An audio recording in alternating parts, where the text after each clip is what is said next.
نحمدہ و نصلی علی رسولہ الکریم، قرآن مجید میں ارشاد ربانی ان اللہ یأمرکم ان تؤدوا الامانات الی اہلہا، بے شک اللہ رب العزت تمہیں حکم دیتا ہے کہ امانتیں انہیں ان کے اہل کی طرف سپرد کر دو، واپس کر دو۔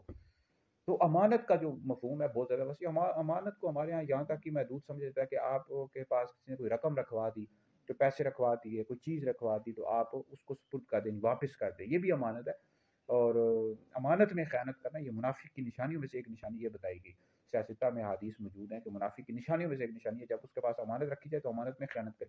امانت کا مفہوم بہت زیادہ وسیع۔ امانت میں یہ بھی آتا ہے کہ عدل و انصاف کے ساتھ فیصلہ کرنا ہے، ججز جو ہوتے ہیں، وکلاء ہوتے ہیں، اور اس طرح جو حکمران ہوتے ہیں، یہ اچھے طریقے سے فیصلہ کریں، امانتوں کو اچھے طریقے سے واپس کریں۔